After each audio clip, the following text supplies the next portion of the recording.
Entonces, libro de Hechos, capítulo 28, del 1 al 10. Díganme que están listos. Todos en Hechos. Dice así, ve. Misericordia. ¿Quién pidió misericordia para dársela? Ah, dale, mi amor. Libro de Hechos. Con la bendición del Padre, del Hijo y del Espíritu Santo, usted me acompaña leyendo.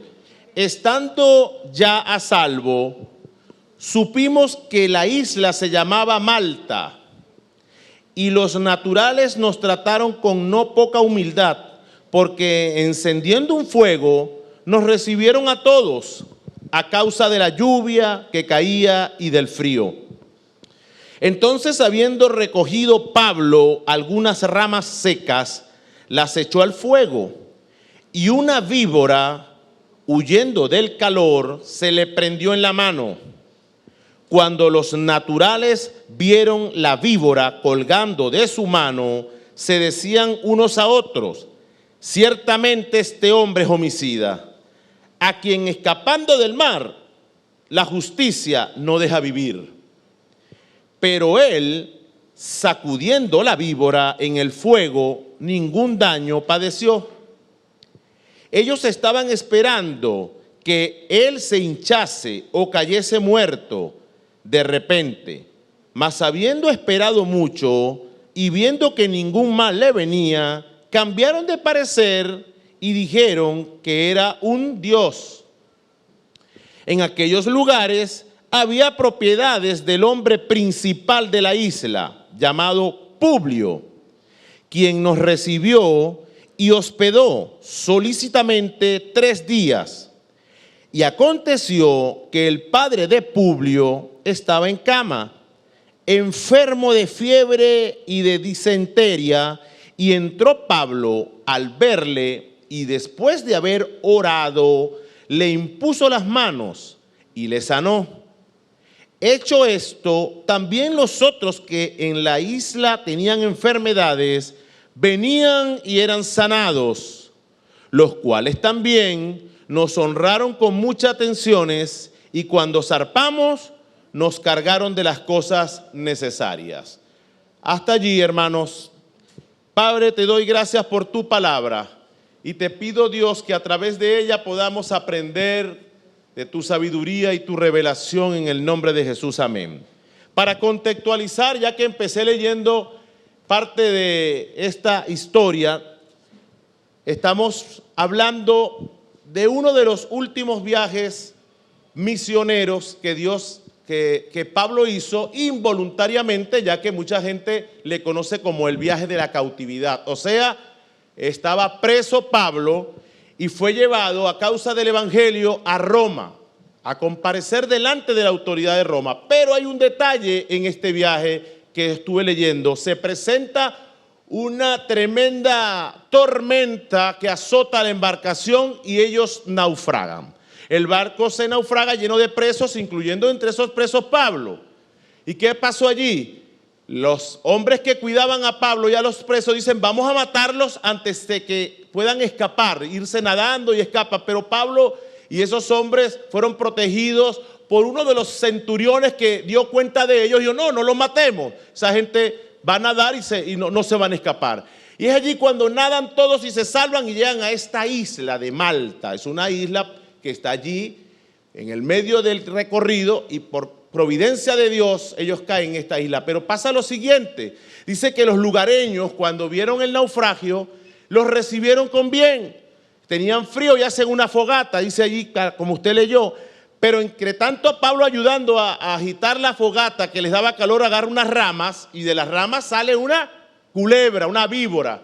No sé qué tipo de víbora era, pero ellos, por lo que dicen allí, era venenosa la del lugar. Al punto que la gente, cuando ve que la víbora muerde a Pablo, dice: mira, este tipo es tan malo que, salvándose de la tempestad, lo agarra la víbora, dicen. O sea, imagínate tú lo malo que es ese hombre.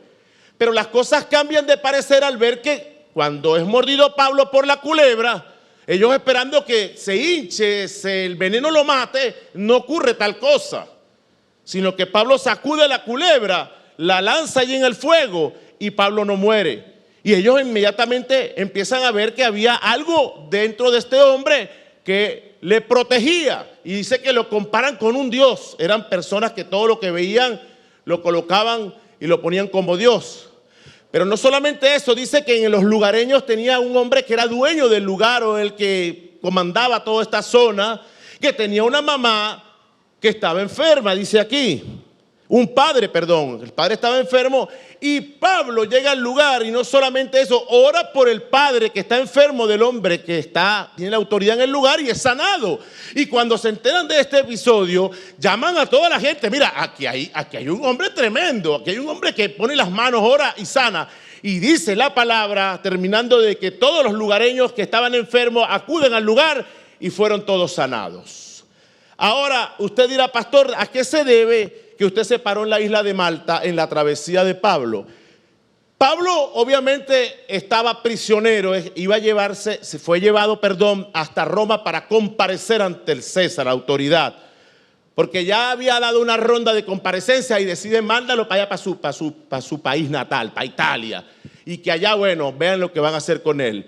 Y pasa este acontecimiento. Yo quiero resaltar de este acontecimiento lo importante, y de hecho ponga nota a la predicación, se llama testimonio de fe.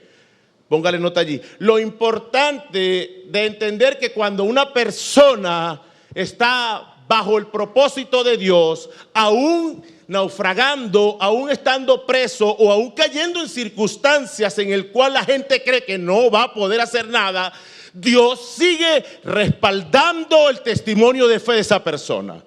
No importa la circunstancia que Pablo pasó, lo importante es que Dios nunca lo abandonó. No importa que esta culebra se vuelva a aparecer. Qué cosa tan tremenda, la culebra otra vez en el camino, truncando el proceso de Dios. Dice la palabra en Génesis que la culebra representaba Satanás, ¿verdad? Y el propósito de la caída del hombre. Pero qué casualidad que en esta isla, no quiero decir que sea la misma culebra, ni tenga que ver con Satanás, pero lo que sí sé es que la culebra quería también truncarle el propósito a Pablo. Pero cuando estamos en Cristo Jesús, no hay culebra, no hay Satanás, no hay nada que pueda quitarte el propósito y el testimonio y la fe que Dios ha puesto en un hombre de Dios. Entonces, lo que quiero resaltar del hecho es que aún Pablo, después de ser perseguido, aún Pablo, después de padecer un naufragio, aún Pablo, después de padecer dificultad, aún con una culebra encima, Dios cumple el propósito. Aún Pablo en necesidad, aún Pablo en momentos de tristeza, Dios le hacía cumplir el propósito. Y esta mañana quiero predicar acerca del testimonio de fe. ¿Qué es el testimonio de fe, pastor? Es aquella persona, aquella actitud, es alguien certificando, dando testigo, siendo testigo de lo que tú estás haciendo. Es verdad. El testimonio es algo comprobable. Cuando hablamos de testimonio de fe, estamos hablando de que alguien está diciendo lo que él tiene es verdad, lo que él hace es verdad. ¿Y saben por qué es verdad? Porque yo lo voy a respaldar. El testimonio de Pablo era un testimonio que Dios comprobaba desde el momento que él fue llamado. En el momento que Pablo decidió servirle a Cristo, el testimonio de Dios sobre él era un testimonio de fe. Todo lo que hacía era respaldado, todo lo que cometía era tremendo. Necesitamos testimonio de fe, diga. Pero ese testimonio no lo doy yo mismo. Ese testimonio de fe lo respalda Dios.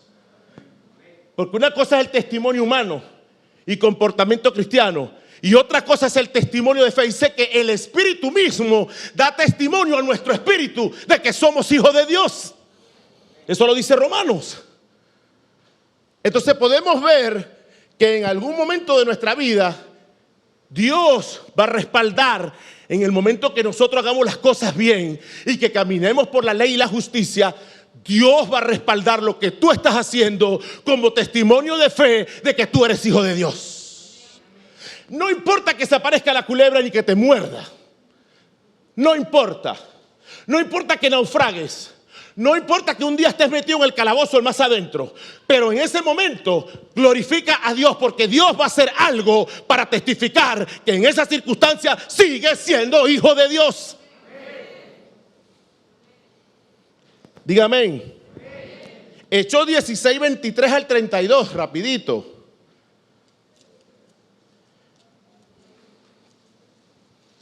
Sí.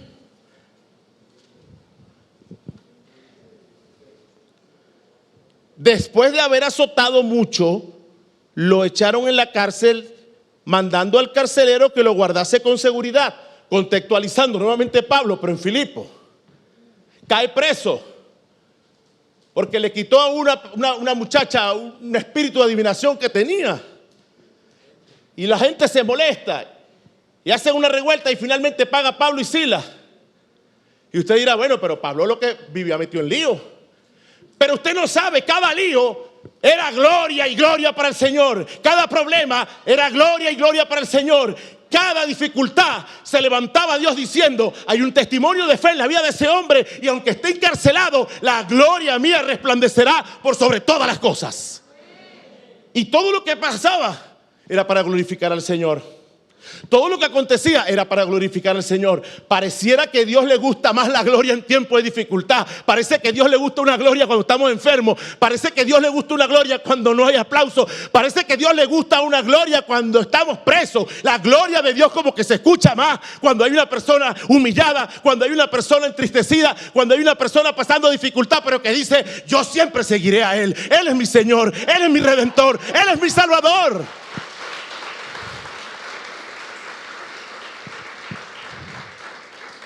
Y vamos a leer. El cual recibió este mandato, los metió en el calabozo de más adentro. No sé qué quiso decir Pablo cuando escribe el más adentro. Me imagino que es el más fregado, el calabozo más. El más, no el de los pranes. Pues los pranes y discotecas, ese no. ¿Te imagina a Pablo en la discoteca con el pran? Ni tampoco la casa de allá de la cuota 900. No, el más adentro me imagino que era un calabozo complicado, ¿verdad? Y dice, y les aseguró los pies ¿con qué? No solamente presos, sino encepados. Pero a medianoche había un testimonio de fe. A medianoche hubo un testimonio de fe. ¿Sabe una cosa? Hay momentos donde uno pudiese decir, Dios se olvidó de mí. Hay momentos en la vida nuestra donde a pesar de todo lo que hemos hecho, no hemos recibido según lo que yo crea que deba recibir el favor de Dios. Y uno se pregunta en ese momento, ¿para qué ser cristiano así? No entiendo. Amigos míos me dicen, pero yo conozco hombres que no son cristianos y tienen dinero, viven en las villas, tienen mucha plata y no son cristianos. ¿Qué pasa allí, pastor? Y nosotros que somos cristianos muchas veces tenemos necesidad, ni para el carrito tenemos el pasaje. ¿Qué pasa allí, pastor? Hay momentos como este donde usted dice, bueno, pero Pablo está predicando la palabra. ¿Qué pasa allí, pastor? Autobuses que han ido a encuentros cristianos y se vuelca el autobús y muere la gente. ¿Qué pasa allí, pastor? Gente que alaba al Señor y muere con enfermedad sufriendo. ¿Qué pasa allí, pastor? Hay momentos donde demandamos de Dios eso. ¿Por qué? Porque cuando nosotros estamos como cristianos, no hemos entendido que la gloria no es lo material, la gloria es lo espiritual. La gloria es el testimonio de fe que Dios pueda dar en la vida de una persona que aún sin tener nada y aún estando preso y sin pasaje, esa persona sigue siendo evaluada y sigue siendo buscada y amada por el Señor. Eso es el testimonio de fe. Por eso es que la Biblia dice que es mejor comerse un pedacito de comida en paz y no un manjar en angustia. Porque ¿de qué nos sirve tenerlo todo y no tener a Cristo? ¿De qué me sirve? Un día moriré y en la urna no cabe nada. Y si le meten algo, se lo roban aquí en Oropesa Castillo, te abren la urna para quitarte el anillo, la chaqueta, lo que te pongan. No te sirve de nada. Realmente lo que te sirve es todo aquello que esté contigo en tu alma, tu espíritu, en tu vida espiritual y que un día tendrá que estar delante del Señor siguiendo dándole la gloria, la honra, el reconocimiento, porque por Él vivimos. Dígame. Entonces, bueno, seguimos con Pablo aquí. Dice, pero a medianoche, Pablo quejándose, a medianoche Pablo chismoseando con Silas y quejándose.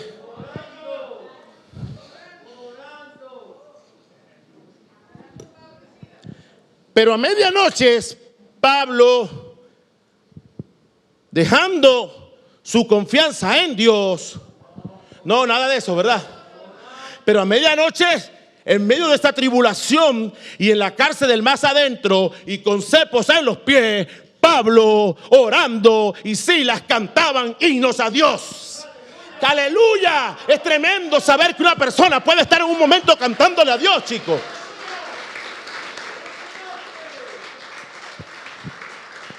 Pero lo bonito del caso es que parece que a Dios le gusta esta gloria, ¿verdad? Parece que a Dios le gusta esta gloria. A Dios no le gusta la gloria cuando de repente tenemos euforia, alegría, porque estamos bien, porque tenemos dinero y uno grita aleluya. Esa gloria es buena, pero parece que a Dios le gusta esta, ¿verdad? Parece que a Dios le gusta la gloria del enfermo. Parece que a Dios le gusta la gloria del cautivo y la gloria de aquel que camina, aquel que tiene necesidad. Parece que a Dios le gusta la gloria de aquella viuda que sin tener nada lo dio todo. No sé, lo digo yo, pero pareciera. Porque cada vez que hay una gloria de esta magnitud, pasan cosas increíbles. Cada vez que hay un José metido en una cisterna y pasa por procesos que nadie puede dar nada por él, pasan cosas increíbles. Cada vez que hay un hombre como Pablo que está en el calabozo y en vez de quejarse, murmurar y gritar, empezó a orar. Y sí gritaba, pero dándole alabanzas al Dios Altísimo. Y dice la palabra que como testimonio de fe, a medianoche vino un terremoto y abrió la cárcel y ellos quedaron libres. Es increíble. Y dice también la palabra que la gente se asustó porque los presos iban a escapar. Se repite el evento del barco. Pero Pablo dice, no, estamos completos. Aquí estamos y seguiremos glorificando al Señor. En nosotros no hay injusticia. Y aquí estamos para que quede como testimonio que nosotros no rompimos esta cárcel, sino que fue Dios dando testimonios de que nosotros somos sus hijos. O sea, lo que Dios comienza, lo comienza bien, y lo que termina, termina bien. ¿Y saben qué terminó el lío? Bueno, ustedes conocen esta linda historia de que el carcelero se convirtió en evangélico. Aleluya, también empezó a cantar el carcelero. Y no solamente el carcelero, sino que la casa del carcelero y su familia conocieron a Cristo y se convirtieron en aleluya. Esos que gritan, esos que claman y estos que dicen alabado sea el Señor.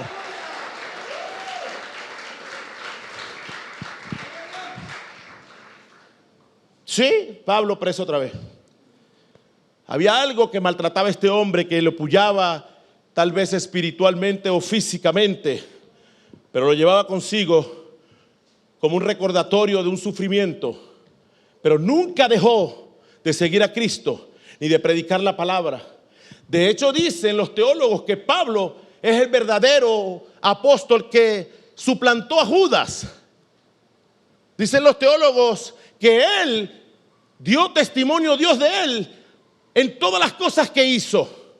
Y como usted puede ver, cuando Judas muere, cuando Judas se quita la vida, lanzan suerte sobre Matías, sobre el nuevo sucesor de él. Y Dios se encargó de levantar a Pablo. Él mismo, Jesucristo, le ha quitado la visión de su vista para que cuando volviera a ver, viera que él era un servidor de Dios. Y dice la palabra que no hay otro apóstol como Pablo que haya trascendido a través de la palabra de Dios y del evangelio de Jesucristo todo lo que él hizo.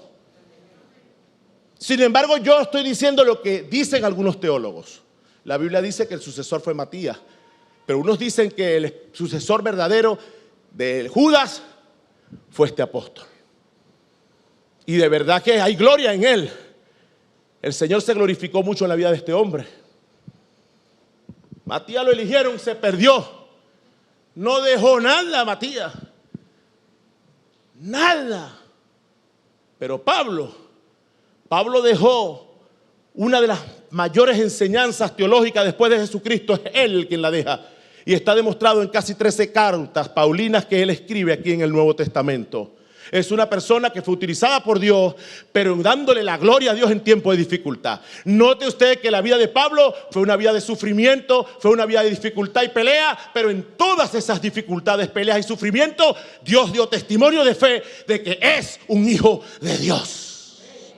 Alégrese por el que está sufriendo, el que tiene problemas. Alégrese, porque es el tiempo de darle la gloria a Dios en ese momento. Cuando haya problema en tu vida, di: yo me alegro con mi Cristo, porque es el momento de demostrar de que yo soy un testimonio de fe. Alégrate, grítale a Él, clámale a Él. Aún en la enfermedad y la dolencia, a Él clamamos.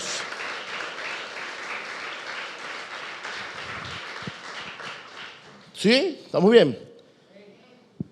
Diga: pero hay que caminar recta y justamente para sentir y tener el respaldo de Dios.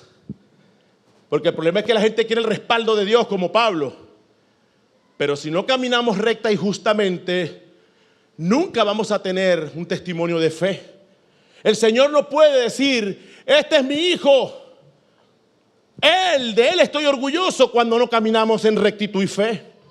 Necesitamos tener testimonio también nosotros de rectitud y de fe, rectitud y santidad, para que el Señor pueda respaldar lo que hacemos. Y respaldado por la palabra, no respaldado por lo que yo quiera que el Dios me respalde. Mucha gente pretende que Dios le respalde todo lo que Él quiera que le respalden, pero el respaldo de Dios siempre será basado por su voluntad, y su voluntad será siempre la que tendremos que aceptar, porque Él es soberano. Nosotros vivimos para Él. Cuando morimos para nosotros mismos, comenzamos a vivir para Cristo, y ya no vivo yo, sino Cristo vive en mí. La voluntad no es mía si no es de Él, el deseo no es mío si no es de Él, las ganas no son mías si no son de Él.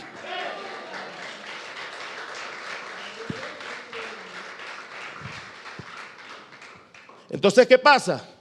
Necesitamos el respaldo de Dios. ¿Quién quiere el respaldo de Dios? Yo también.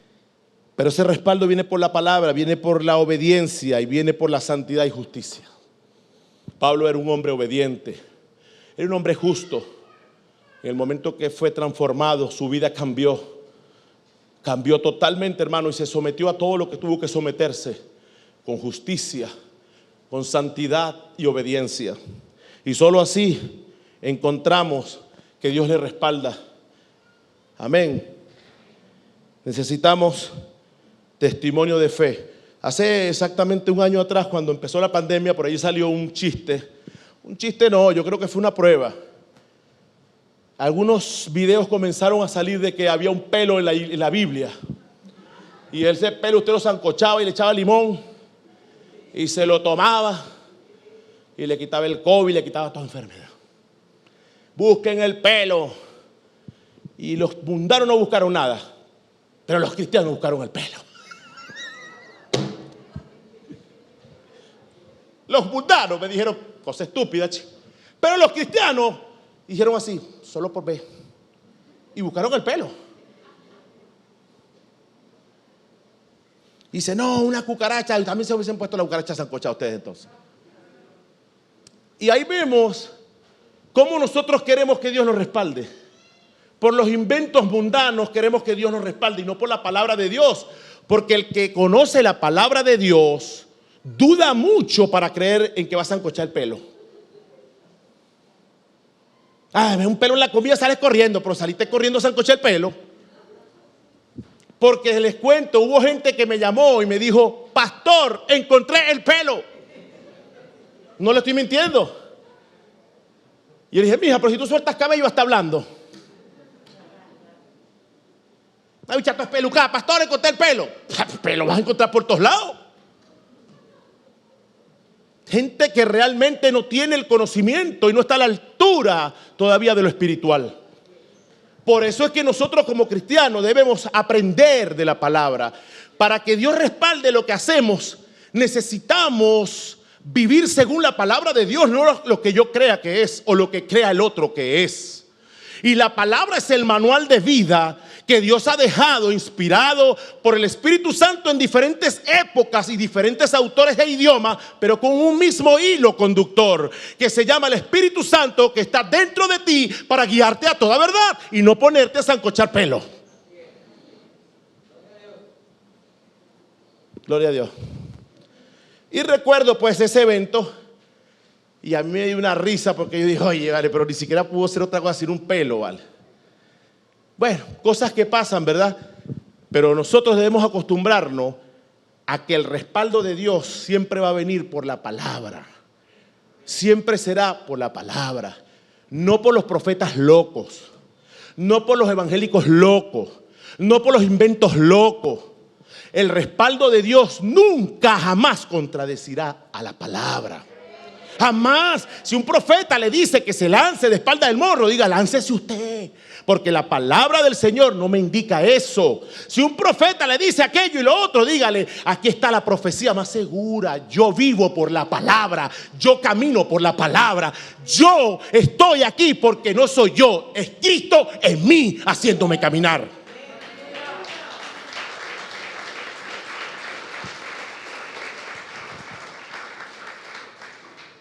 Entonces tenemos que vivir por la palabra para que Dios respalde como testimonio de fe, viviendo una vida por la palabra. Por eso es que no me gusta hacer inventos que no sean conforme a la palabra. La palabra del Señor nos dice que tenemos que dejar viejos rudimentos. ¿Qué son viejos rudimentos? Son aquellas prácticas que tal vez eran avaladas por Dios en el Antiguo Testamento. Gente que hacía esto, que hacía lo otro. Pero cuando Cristo vino a la tierra, vino a cumplir la ley y a derogar todas aquellas cosas que en el Antiguo Testamento fueron prácticas, porque Él es Dios y Él es el nuevo pacto. Él es el sacrificio nuevo.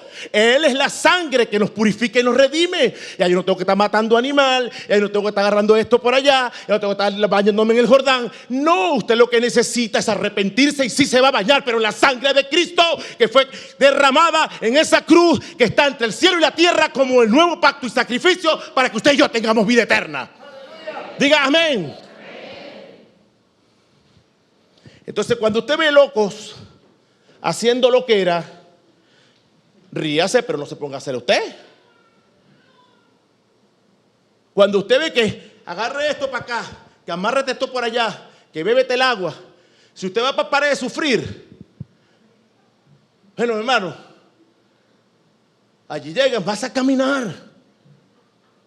Vas a caminar. Y la gente, y le dicen al Señor, vas a caminar. Y el Señor dice, no, pero es que yo no soy inválido. No, es que me voy a dar tu carro a mí, hoy te vas a pie, vas a caminar. Y tú te preguntas, ¿cómo alguien puede caer en eso? Sí, están llenos esos templos. ¿Saben por qué? Porque a la gente le gusta vivir un testimonio de fe según lo que dicte el hombre y no lo que dicte Dios. La gente prefiere que hacer cositas y hacer payasería que vivir una vida en santidad y obediencia. Porque la santidad y obediencia no te hace falta dinero para cumplirla, te hace falta un corazón limpio y arrepentido, humillado y un corazón obediente al Señor. Entonces, ¿cómo caemos en eso? Porque no vivimos según la palabra. Ojo, nosotros los que estamos acá caímos en eso en un tiempo. Yo no le voy a decir que yo no caí, pero cuando tú estás metido en el Espíritu, el mismo Espíritu te va a sacar del lugar equivocado. Cuando te metes con el Señor, te va a sacar del lugar equivocado y te va a llevar donde Él quiera que tú estés. Pero métete con Cristo, métete con su palabra. No te metas con lo que te esté diciendo aquel y el otro. Métete en la intimidad con Dios y Él te revelará y te enseñará cosas grandes y ocultas que tú no conoces. Así dice Jeremías 33:3.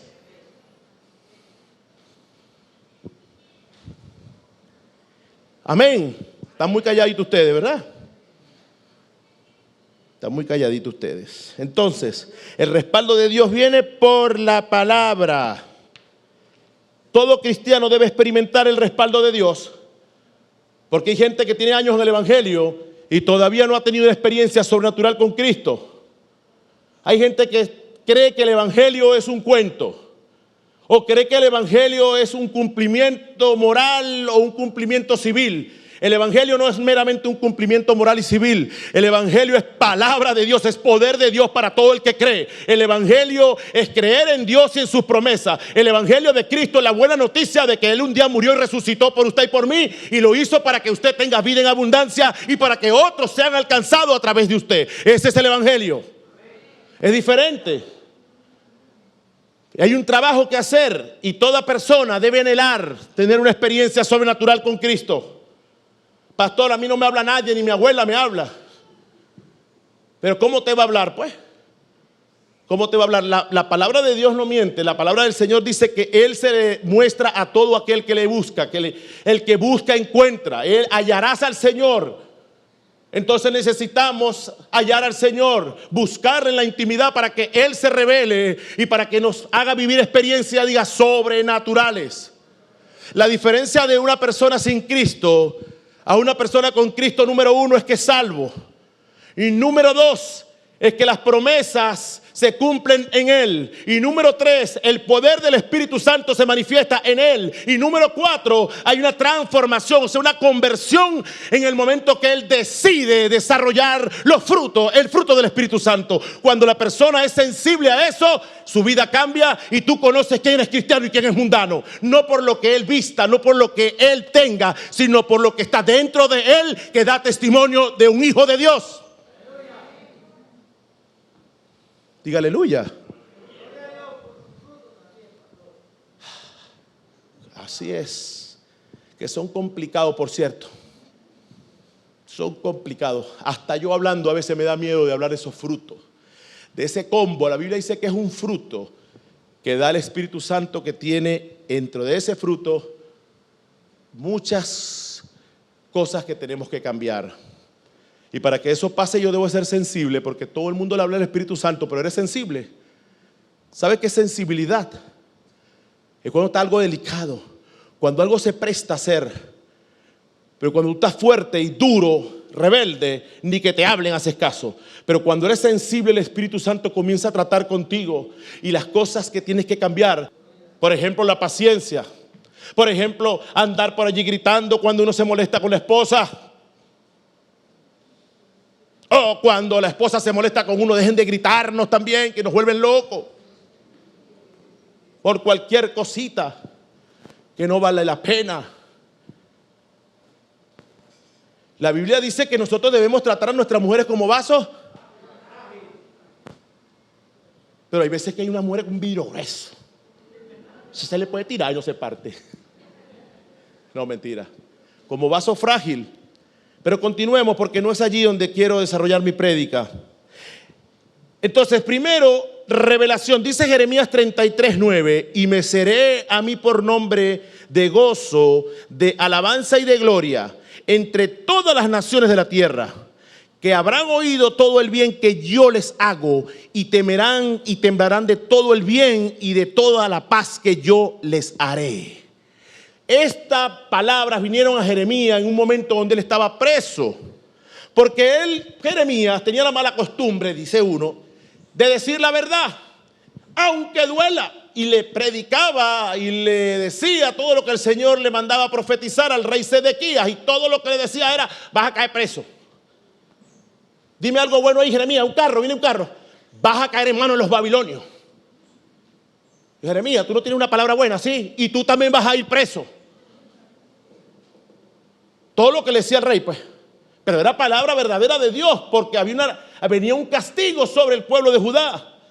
Pero este rey Sedequías, en vez de oír palabra de Dios, Dios los mete preso. Y en una de las cárceles personales que tenía en el palacio, lo metió ahí preso a Jeremías. Ahí te vas a quedar. Pero nuevamente Dios dio testimonio de que Jeremías era hijo de Dios. Y las profecías comenzaron a cumplirse. Y todavía Jeremías le dice: todo esto va a pasar. Pero ¿sabes qué? Dios restaurará esta casa cuando se arrepientan. Y mismo Dios dice: dile a mi gente que cuando ellos se arrepientan, la gente va a temblar en el mundo por el favor que yo voy a declarar sobre ustedes. La gente va a temblar en el mundo cuando ustedes se arrepientan, porque yo le daré a ustedes paz, alegría, benignidad, bendiciones. Amén. Dice Jeremías. O sea, ¿qué quiere decir esto, pastor? Quiere decir, hermano, que muchas veces estamos en un tiempo de tribulación momentánea. Pero cuando tú permaneces callada la boca, pensamiento ordenado en Cristo Jesús, porque a veces callamos la boca, pero el pensamiento está mal. Y la palabra dice que pecamos muchas veces de pensamiento, palabra, obra, y a veces omisión, porque nos omitimos de hacer algo bueno, y también eso es pecado.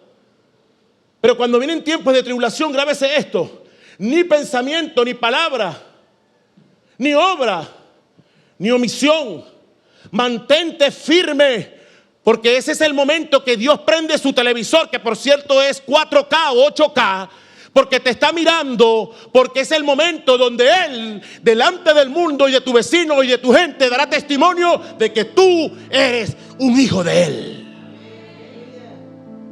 Es una conciencia que nosotros tenemos de parte del Espíritu para decidir. O sea, Dios no obliga a nadie, pero sí redarguye.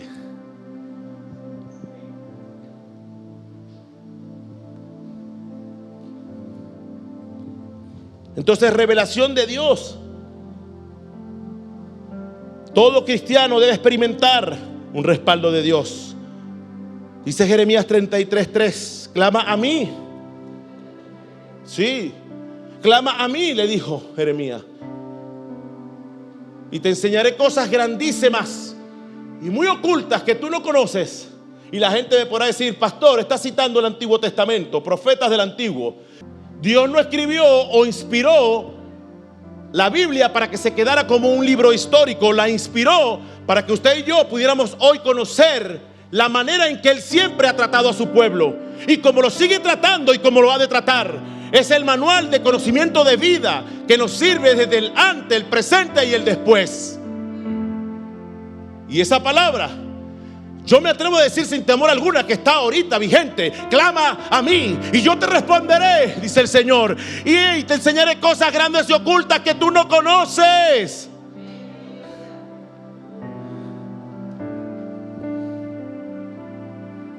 Diga aleluya. Poder de Dios. Toda persona debe anhelar eso. Diga, yo necesito tener el poder de Dios. La única manera de poder sobreponerte a las presiones, a las pruebas, a los desafíos, es con el poder de Dios, no el poder nuestro. Nosotros no tenemos poder. Solo tenemos poder por Él, porque el Espíritu Santo es quien nos da el poder, no es nuestro. No intentes jamás salir de un vicio sin el poder de Dios. El hombre pretende defenderse solo, pero no podemos, mi hermano. Necesitamos el poder de Dios para defendernos, para que las tentaciones puedan ser resistidas. Necesitas el poder de Dios. Para que puedas dejar ese hábito oculto que te está matando, necesitas buscar a Dios para que Él te entregue el poder de romper todo yugo de pecado. No lo intentes más solo, porque no lo puedes hacer, ni lo has podido hacer. Aún nuestra carne nos acecha diariamente. Y la única manera de resistir, porque no puedes matar a la carne, pero sí la puedes resistir, es cuando estás lleno del poder de Dios. Cuando tu vida depende de Dios y cuando estás alimentado por el Espíritu Santo de Dios, entonces tu espíritu se fortalece y diariamente puede vencer la tentación de la carne. Y no es una vez, son todas las veces que tengas que vivir en esta tierra. La carne vivirá contigo todos los días proponiéndote tentaciones. Pero si tú permaneces en Dios, al mismo tiempo que esa carne vivirá contigo, también el Espíritu Santo estará contigo. Y no solamente en este tiempo, sino aún después de este tiempo, en la eternidad, Él estará contigo.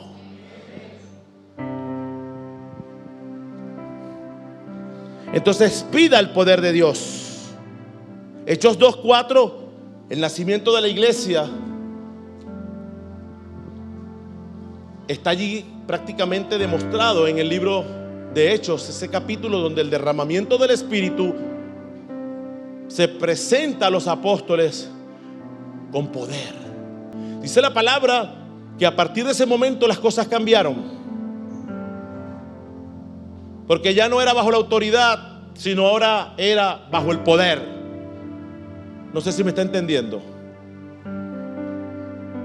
Ya no era bajo la autoridad de Jesucristo que caminaba con ellos. Jesucristo subió y le dijo, ahora bajo el poder del Espíritu.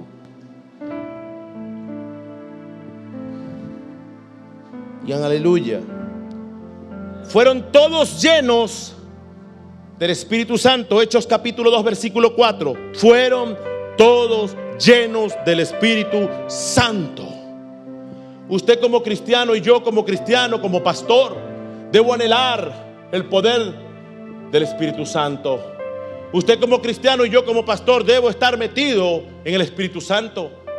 Porque de nada me sirve pararme aquí y puedo tener las mejores de las oratorias, pero no es con oratoria, no es con mi poder, no es con mi sabiduría, sino es con el poder del Espíritu Santo. Dios mismo da testimonio a mi espíritu de que soy hijo de Dios, pero es por el poder del Espíritu Santo.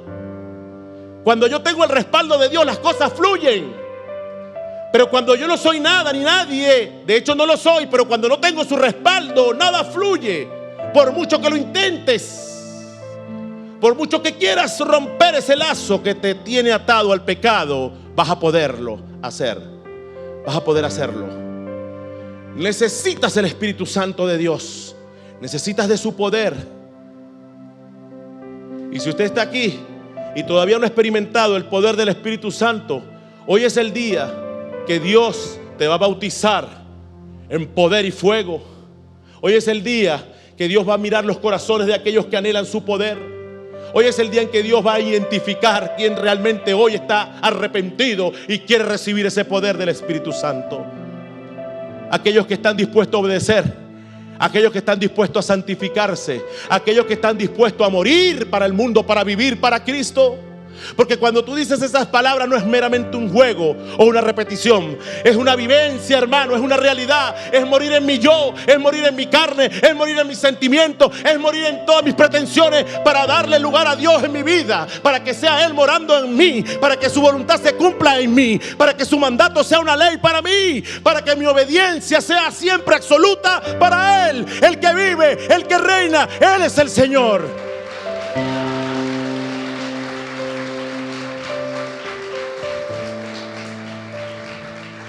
Diga aleluya. Saben, les cuento rapidito un testimonio de un negro llamado William Seymour. Fue uno de los protagonistas, un testimonio de fe.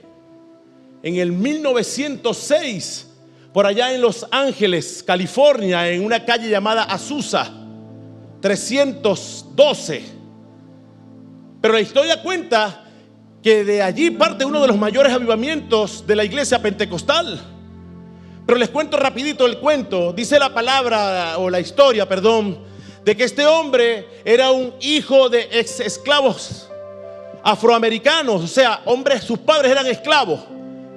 Y cuando termina el periodo de la esclavitud en los Estados Unidos, este hombre pudo tener la oportunidad de dirigirse a una escuela para ser instruido teológicamente.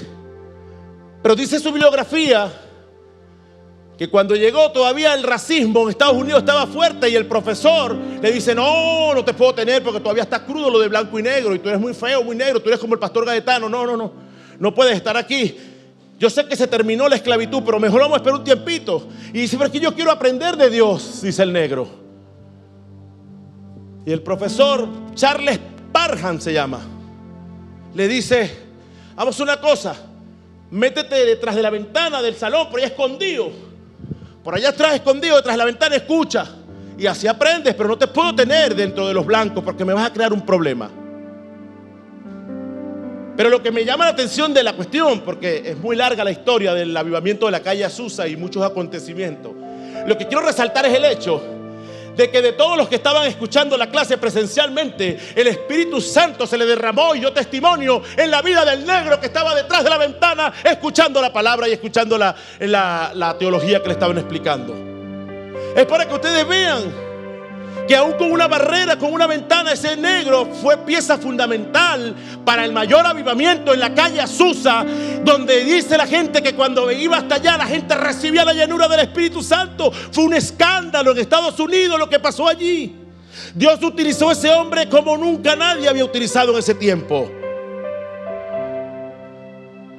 De allí se desprende hoy la mayor doctrina del Espíritu Santo en la iglesia pentecostal. Y usted dice: ¿y cómo pudo pasar? No es que tú estés en la clase presencial, no es que tengas el dinero, es que tengas el testimonio de fe de un hijo real, arrepentido, que aunque estés detrás de una ventana, el Espíritu Santo va a dar testimonio de ti. Aleluya, es el Señor, ese es mi Dios.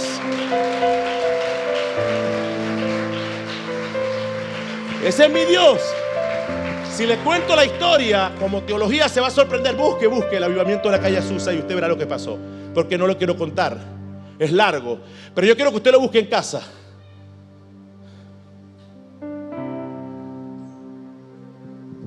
Aleluya, diga aleluya. Dios es bueno. Avivamiento. La gente habla de avivamiento. Desde que yo estoy nuevo en el evangelio, oigo que aquí va a venir un avivamiento. Pero cuando hablo con hermanos de Colombia me dicen, en Colombia va a venir un avivamiento. Y cuando hablo con mi hija en Chile me dice, en Chile Dios ha prometido un avivamiento. Y cuando hablo con mi hermana que está allá en Italia, la hermana Sancheta, la que se fue de acá, me dice, aquí estamos escuchando que Dios va a traer un avivamiento. Y uno se pregunta, bueno, ¿y dónde va a ser el avivamiento? Pero es que mientras que nosotros como iglesia no tendremos el testimonio de fe, nunca va a haber avivamiento en ninguna nación. Los avivamientos pasaron porque hay hombres que han destinado su vida, hay hombres que han dejado allí horas y horas delante de la presencia de Dios. Mientras que la iglesia no busque a Cristo, nunca habrá avivamiento. El avivamiento se produce en los corazones de toda aquella persona que busca a Dios. Ahí hay un avivamiento. A partir de ese hombre vendrán otros y otros y otros. Ese es el avivamiento. El Espíritu Santo es el avivamiento. En mi casa llegó el avivamiento. En mi iglesia llegó el avivamiento. En mi escuela llegó el avivamiento. En mi ciudad llegó el avivamiento. En mi pueblo llegó el avivamiento. Esa es la cadena. Diga aleluya. Y por último diga, no puedo perder esperanza en Dios, porque el testimonio de fe muchas veces se hace esperar. Pero la esperanza es uno de los frutos que refleja el Espíritu Santo. La paciencia es el don de esperar confiadamente, porque quien alimenta la esperanza es la confianza en Dios.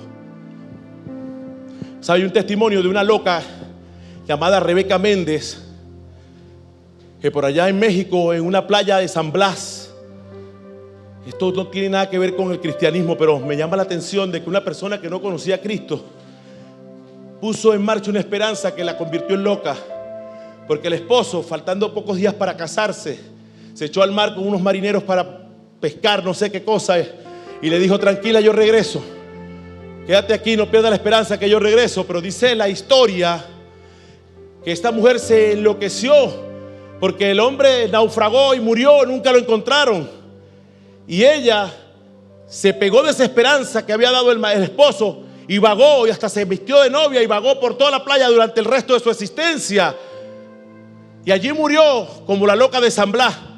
En la década de los 90 el grupo mexicano Maná hizo una canción y la inmortalizó. No sé si la recuerdan los jóvenes aquí. Yo no la recuerdo mucho porque yo para ese tiempo estaba muy chiquito. Pero esa mujer Rebeca Méndez muere esperanzada, y ella no tenía la esperanza puesta en Cristo. A eso voy. ¿Cuánto nosotros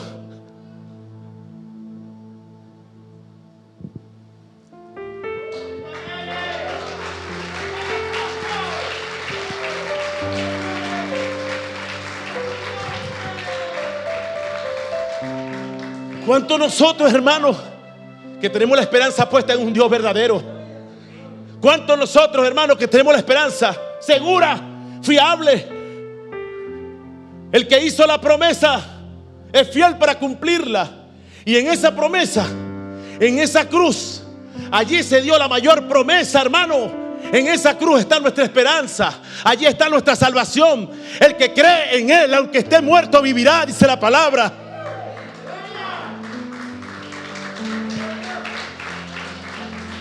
Aleluya, aleluya. Quiero terminar.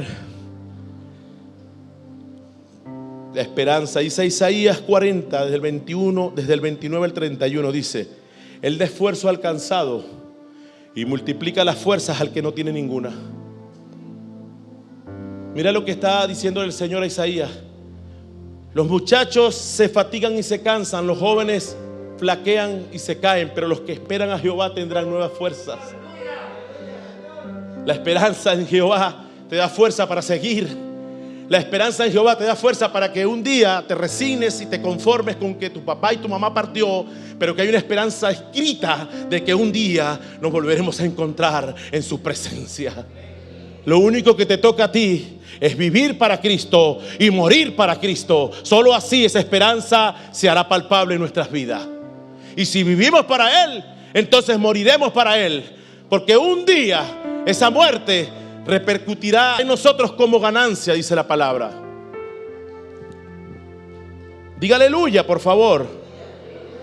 Nunca pierda la esperanza, mi hermano. Romanos 8:16 dice: el Espíritu mismo da testimonio a nuestro espíritu de que somos hijos de Dios. Aleluya. Póngase de pie, mi hermano.